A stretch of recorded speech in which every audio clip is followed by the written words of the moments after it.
So, good evening and welcome to another Monday night meditation, guided meditation class.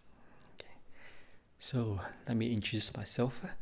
So, myself is Bhante Cunda, and I'm staying I'm staying at Newbury Buddhist Monastery, and we are giving online teaching because of the restriction at the VSV center down in Melbourne. So yes, so after the guided meditation, normally we ask the practitioner people if they want have any question and answer.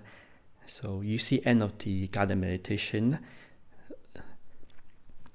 then I'll ask for any questions. Okay, so this will be my last guided meditation for this year at Newbury Buddhist Monastery.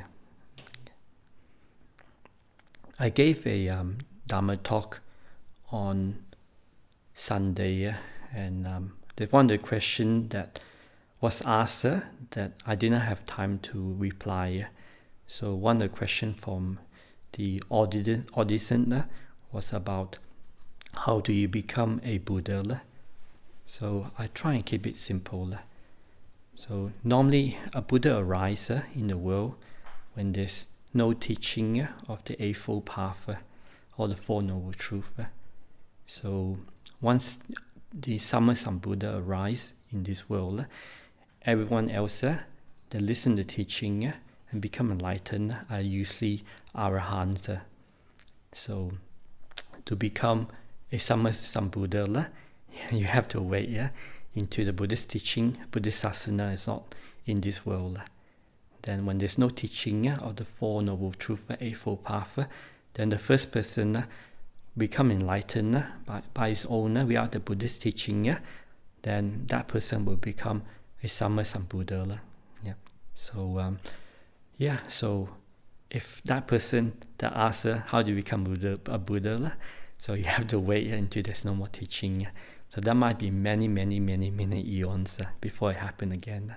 But if you do practice and you do become enlightened, then you basically become arahant. Arahant is a fully enlightened being. And you have to basically share your head, join the Sangha, and keep the 227 rules of practice if you're a bhikkhu, or the 311 rules, training rules for a bhikkhuni.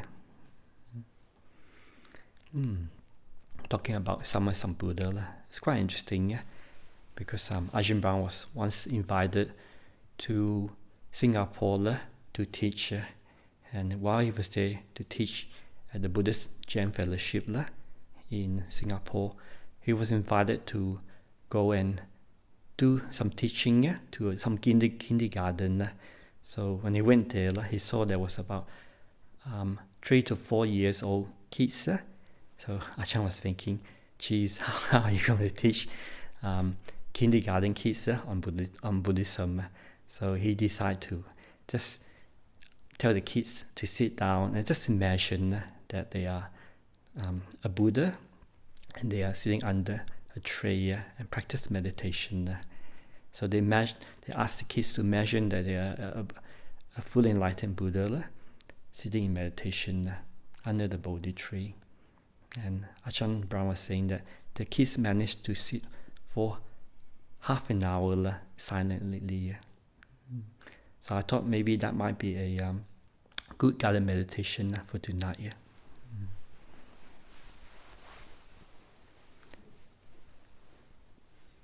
Okay, so we will start the guided meditation.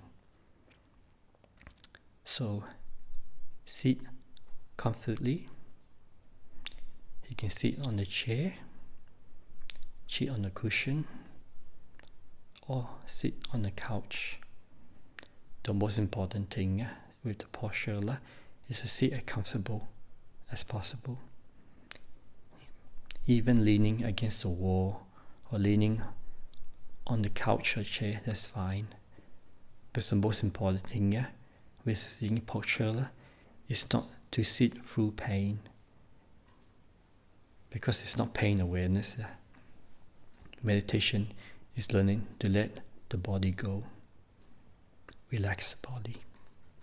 Make it at ease. And allow it to disappear. If the body can disappear, then the work of the mind can happen. So, please sit comfortably. Gently close your eye.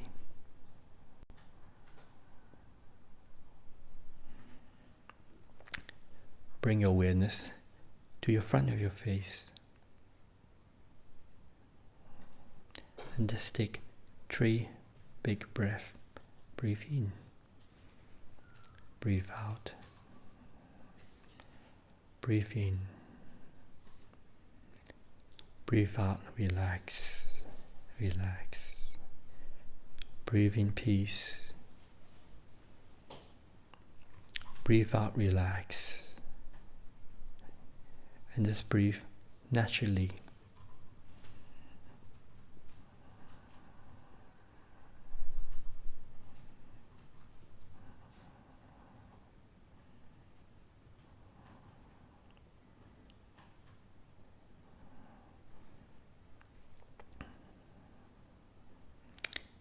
So,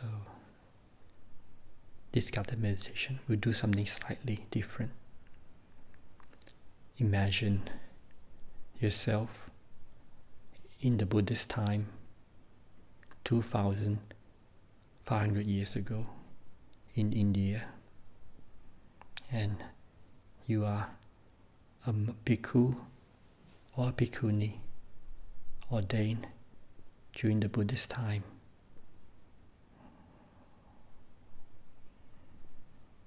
Imagine yourself sitting in the forest under a tree or in a cave in India.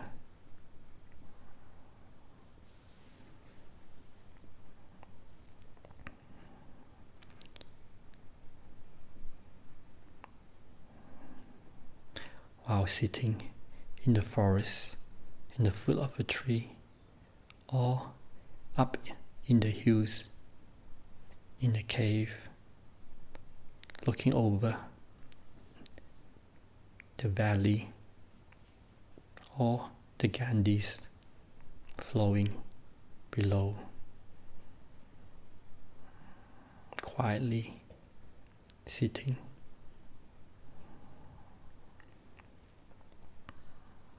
Peacefully.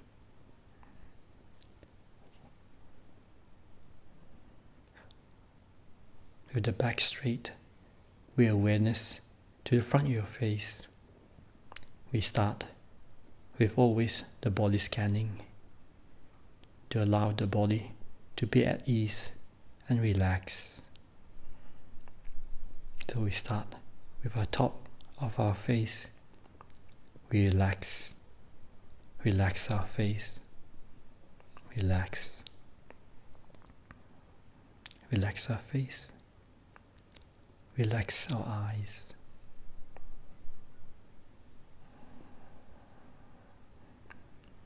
Now we gently bring our awareness to our neck. Make sure it's nice and straight, not too rigid, and just relax. Relax our neck. Relax. Relax. Now, we gently bring our awareness down to our left and our right shoulder. Make sure it's nice and loose, not too stiff. Just relax. Relax our upper body. Relax.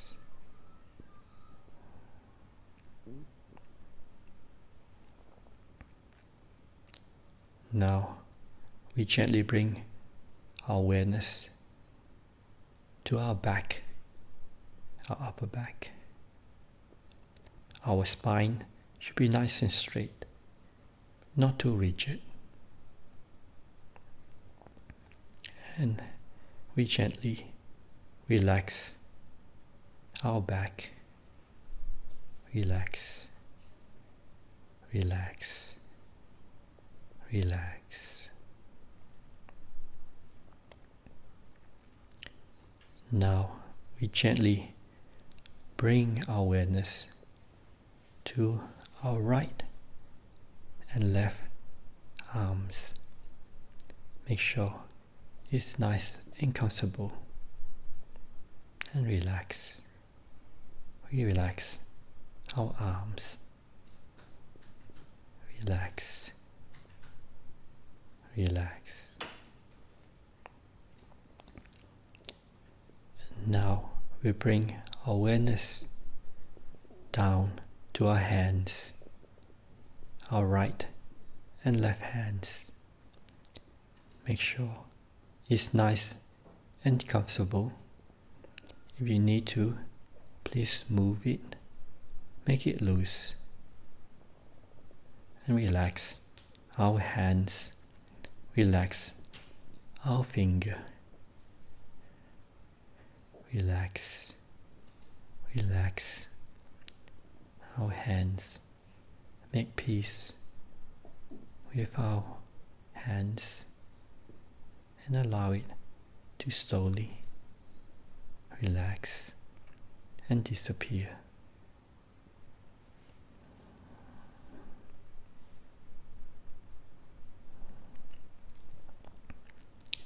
Now we gently bring our awareness down to our tummy. Make sure our tummy, our waist, is not too tight.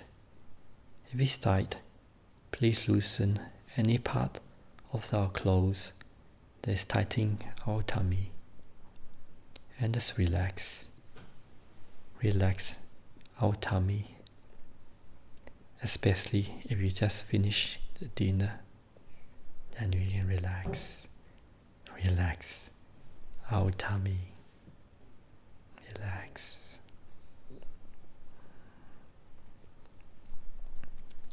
Now we bring our awareness down to our lower back, the part that is pushed sitting on our cushion.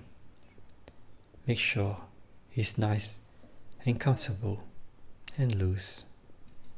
Then we relax our lower back where we're sitting on the cushion.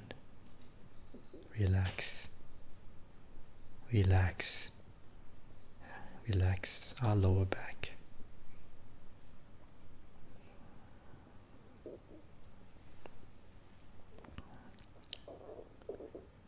Now we gently bring our awareness to our right and left legs. Make sure it's as comfortable as possible. It's not too tight. Please move it. Make sure it's nice and loose. And while our legs are comfortable, then we relax. Relax and loosen our leg.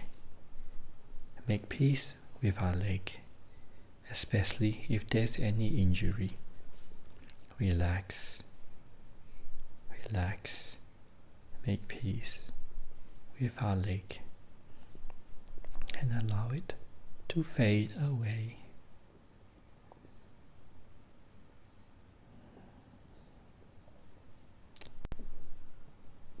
And finally, we bring our awareness down to our right and left feet.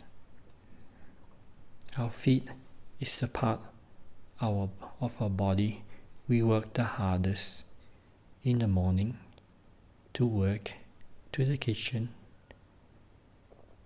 then all the way back home. So it's time to relax our feet. So please make sure our feet is nice and loose and relax. Relax our feet. Relax our toe. Relax our sole of our feet. Relax. Relax.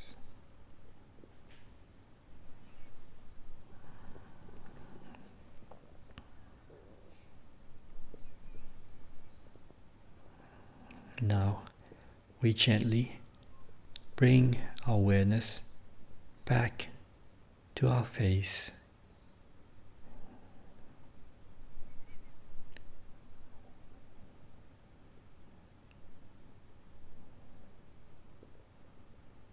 And just breathe naturally.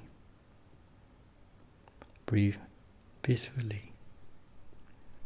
Breathe calmly.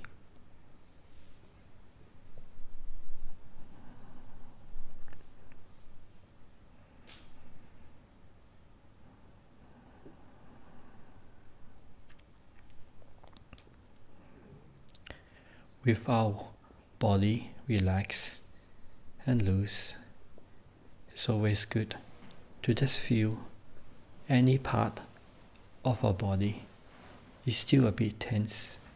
Then we loosen it and relax it as much as possible.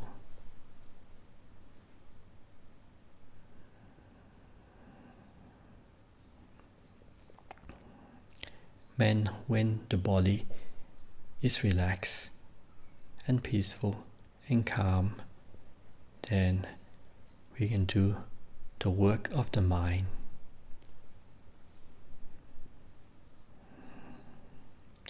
With awareness in front of our face, we are aware of our breathing in and breathing out. We breathe in peace. We breathe out letting go. In peace. Breathe out letting go.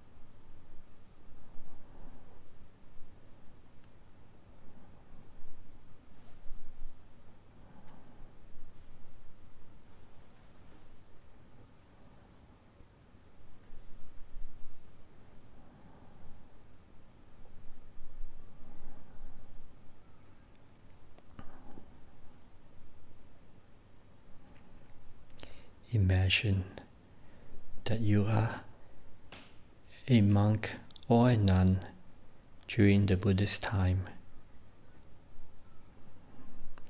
with no internet, no TV, no technology. Nice and simple.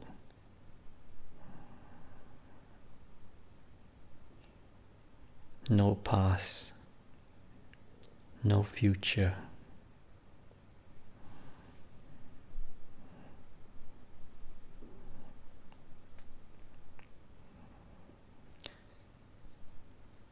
Just being fully present in this moment with the breath, breathing in and breathing out.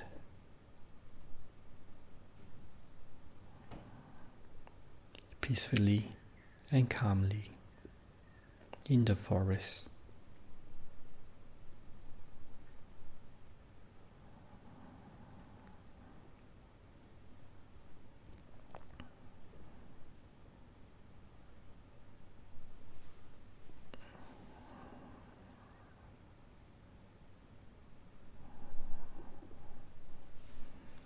Imagine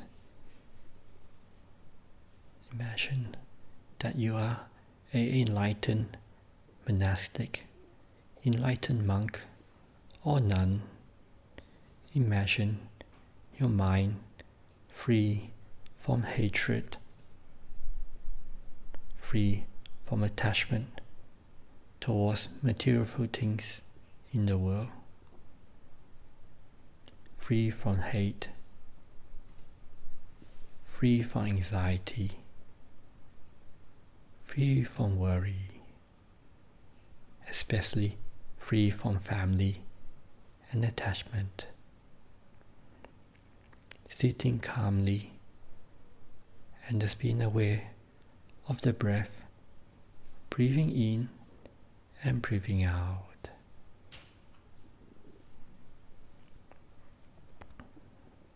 Breathing in peace, breathing out calm, breathing in compassion, breathing out loving kindness.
And your mind is still wandering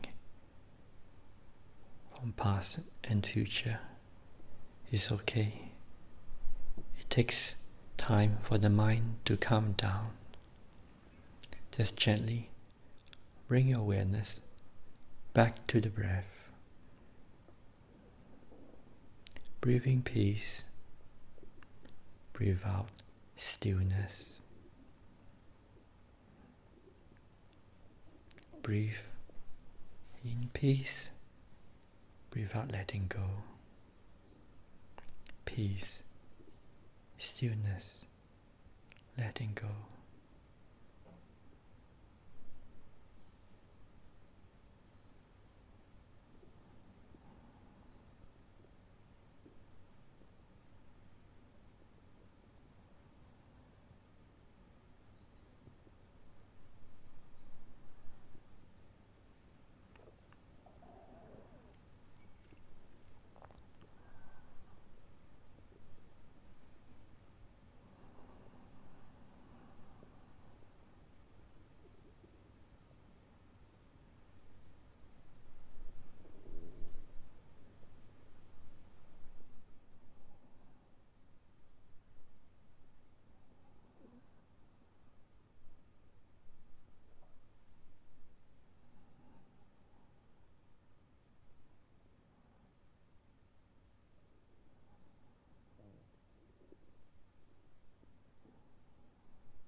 time to time, bring your awareness back to the body and just feel any part of your body that's a bit tense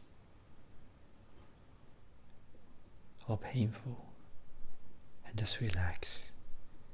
Gently relax any part of your body that's a bit tense or painful. Make peace with our body. Make peace and let it go.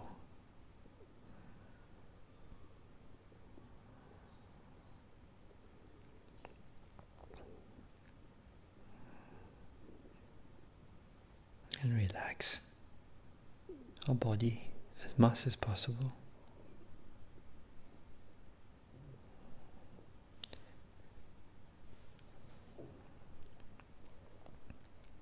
Once it's relaxed, then gently bring your awareness back to the breath. Breathe gently, breathe calmly, breathe peacefully.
Imagine that you are an enlightened monk or nun, mind that's completely free from greed, hatred, and delusion.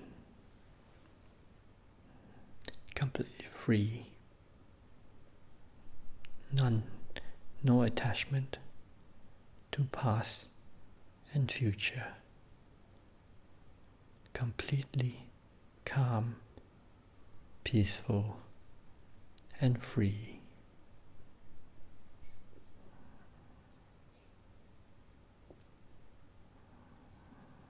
And at peace with this moment. Happily sitting and watching the breath in and out peacefully.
Imagine the mind without attachment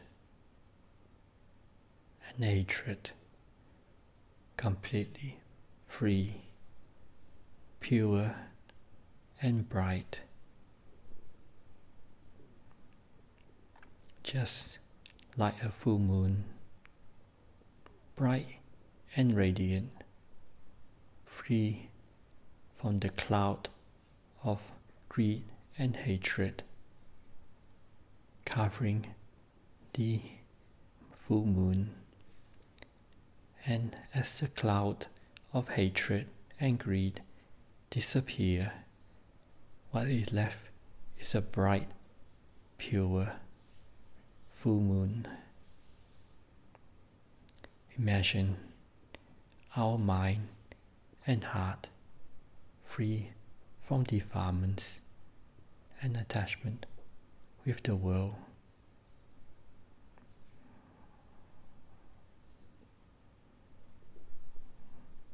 Imagine deep peace, joy, bliss, and freedom.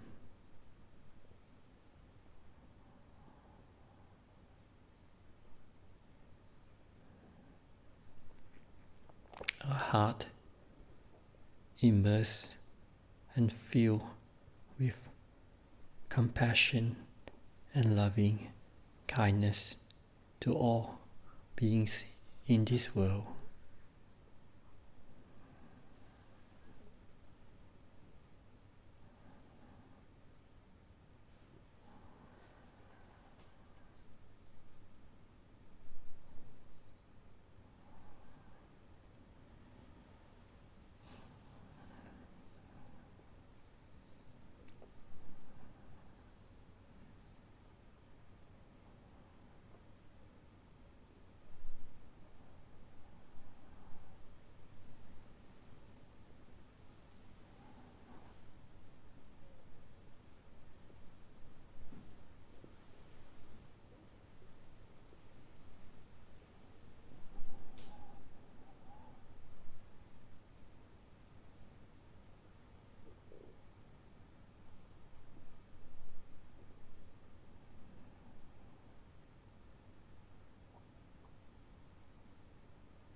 find your mind is wandering,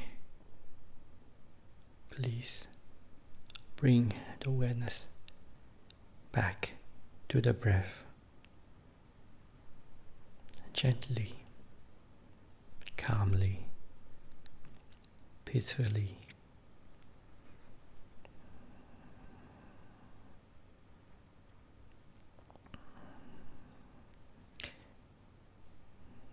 But by nature, the mind will wander. It's okay. Bring it back inside. Inside is where it is safe. The more you can stay within the heart and mind. Inside is where calm, peace, contentment, freedom, safety, refuge is. We stay with our breath. And we breathe in and out gently, and we calm our thoughts, our feeling. We make peace with this moment. Peace, peace, peace.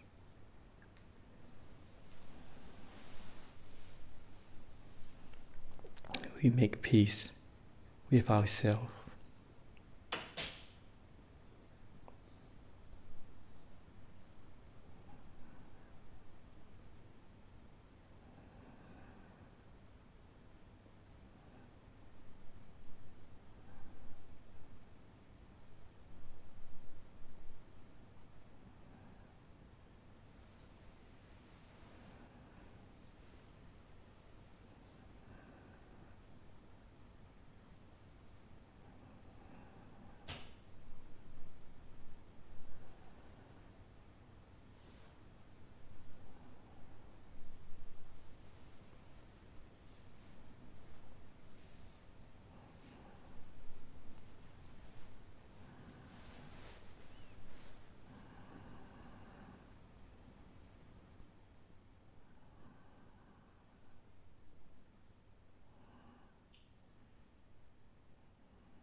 When your heart is peaceful, then you will be fully free. Freedom and contentment is the highest happiness.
we'll finish the meditation in a few minutes. So please enjoy the last few minutes. Enjoy the peace. Enjoy the calm.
I'll ring the gong 3 times in a minute time. So please relax as much as possible.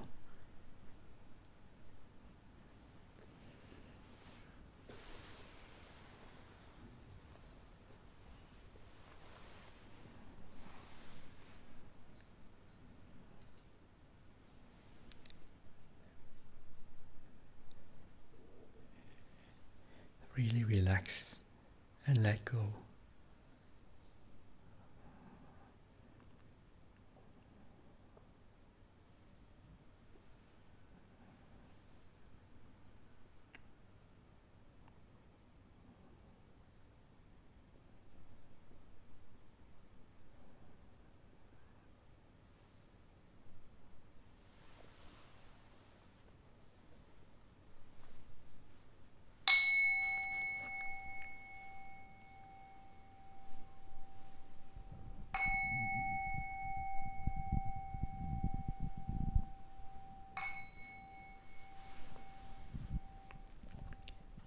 Okay. So when you finish every meditation, it's always good to gently come out of meditation and just feel how it's like before and after. Feel how relaxed and peaceful the mind is.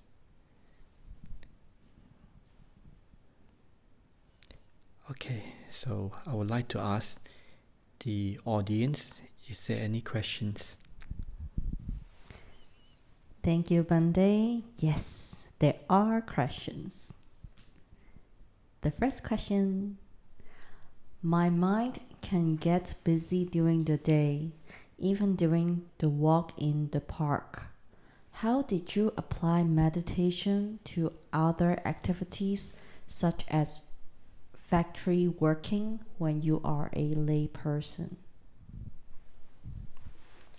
Okay, that's a good question. Yep. I mean, before I started work, actually before that I used to be a work up in the mines as an apprentice, and working was easy. It was learning how things work. And when I got good at my job, it was a lot of awareness and just being mindful and looking at things carefully. And because I was just started as a Buddhist at the time, working up the mines, it did help me to allow mindfulness to increase. As my mind become more increased in mindfulness, I find that I don't have to think so much because all the awareness is gone into just being in the present moment awareness, because there was less scattered thoughts and negative thoughts. And the more I am aware of working, then the more I can be mindfulness. So I was practicing a lot of mindfulness, just watching my heart, watching my thoughts, and if my mind moves into negative thinking or just random thinking, I always bring my awareness back to what I'm doing. So you put attention to whatever you're doing. So if you're working on a vehicle or cooking, you bring awareness to the present moment awareness. You feel your hand touching, lifting, stirring, putting down. So you put full awareness to wherever you do with a calm mind. So yeah, it takes training, but time to time, if during the lunch break, I will sit and meditate, and for maybe 10 or 20 minutes, then bring that awareness back.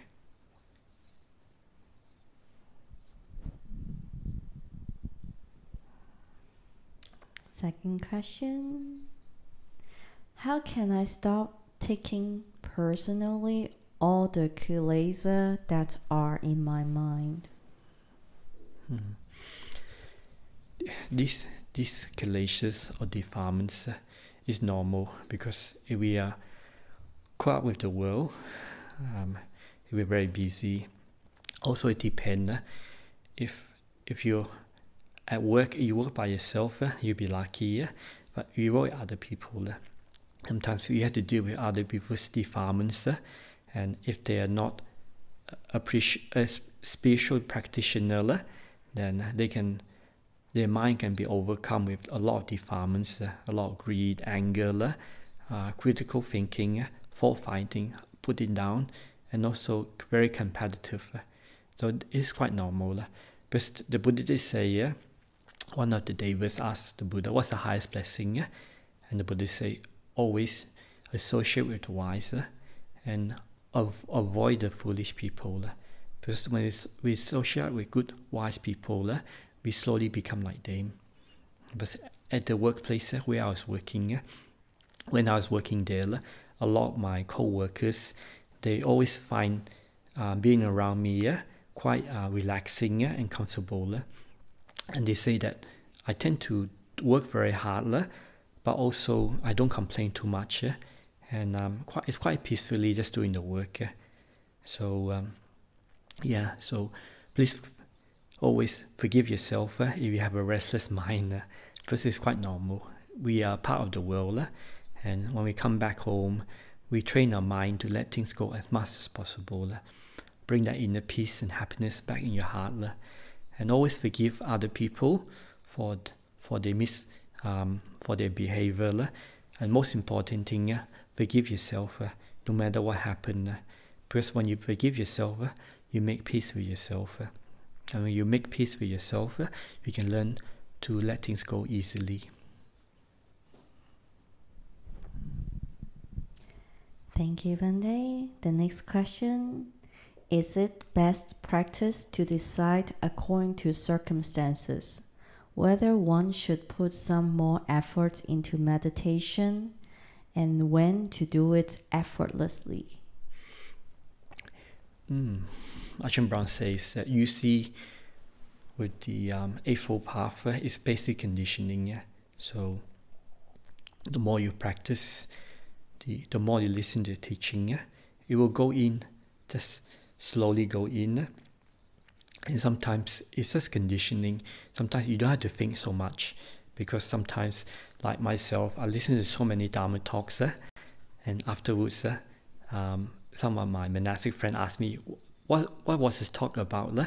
And I say, I can't remember, because those conditioning and brainwashing will go into our mind.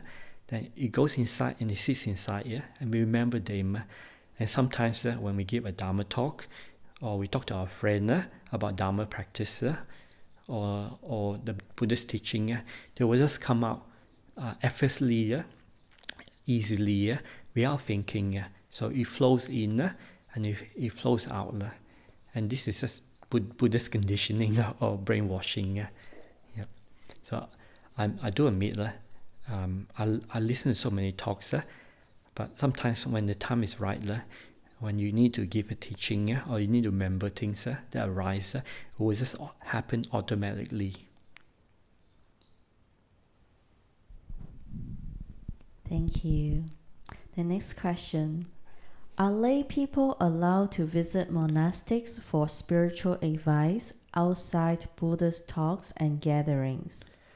Are there certain rules around how lay people interact with monastics?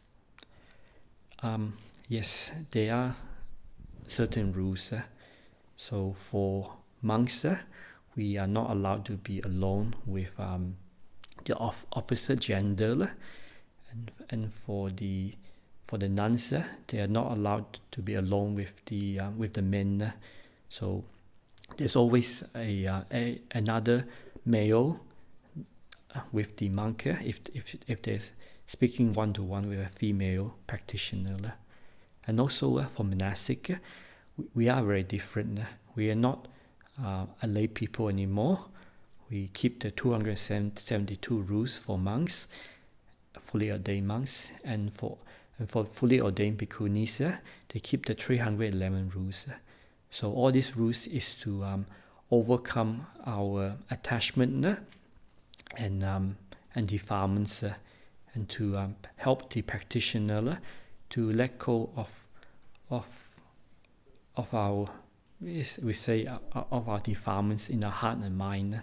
So you will notice for monks and nuns, we do behave in a different way. So when you do come to the monastery and you like to get some spiritual practice or guidance from monastic, it's fine. There is a time where we can speak to our supporters. It's usually just after lunch, and not too long, maybe about for 10 minutes or 1 hour.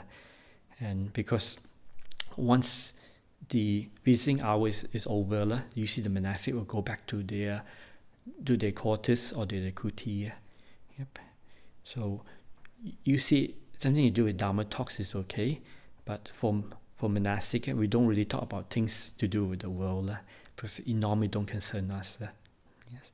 So the main thing is just we are not alone with other people, with the opposite gender. That's the main precept. Thank you. The next question. Hi Bhante, I'm watching the defilement and not respond to it. Is it I'm right in watching? Please advise. Thank you. It's good to watch, because our defilement is very subtle. It come out with action, then speech, then the most refined is our thoughts and our feelings. Sometimes it just come out from nowhere. We can get really angry, we can become very critical, and we can have a fault-finding mind, or we feel like sometimes we're just greedy for stuff, like for food or for things that we want.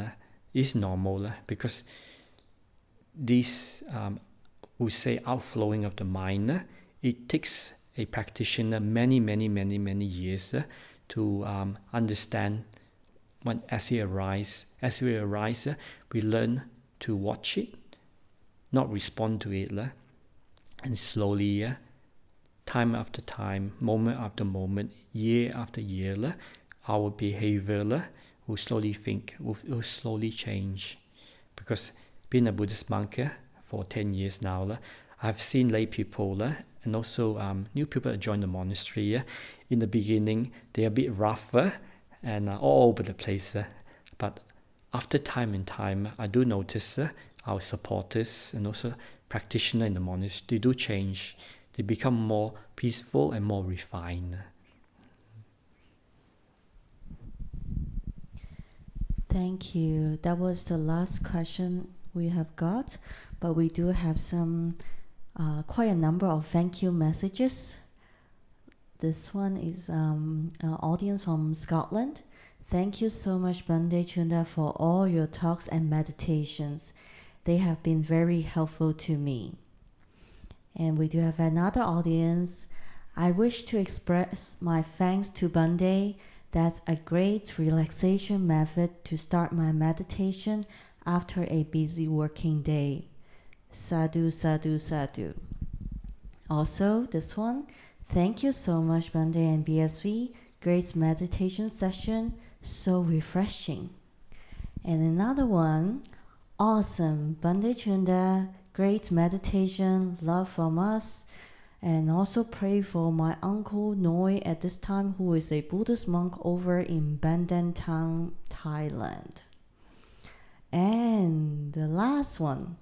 Greetings from Bodhinyana. We love you, bro Cunda. That's all we have. Okay, yeah. And last one. Thank you, Bhante Cunda, for all your support and guidance. It's my pleasure. I always find that sharing the Buddhist teaching is also a joy, because in the beginning, when I was asked to teach, when I was a junior monk, I was quite embarrassed and realized who I am. I'm just a simple monk. I don't really know much Dharma, but I just try anyway. And if I teach from a good place, from a pure heart, then a lot of people will benefit. And sometimes I do ask myself why I'm doing this. And I get doing this for gain or honor. I say no. I'm doing this because I want to help people and to basically share the Buddhist teaching. So always bear in mind the reason why I'm teaching is basically just to share the teaching and to help other people. So if people benefit from the teaching, then it makes me quite happy. Because sometimes in the beginning, when I first start teaching, I was all over the place. But the more I teach, the more I get feedback from our supporters. Then it's a growth of wisdom. So it works both ways. As for our supporters, they learn. Then as for the Buddhist teacher, we learn at the same time. So both of us are, both the practitioner and our supporters, we benefiting and growing at the same time. So it's been a pleasure teaching. Thank you. And on behalf of BSV and NBM community, thank you, Bhante, for staying with us for this rain season.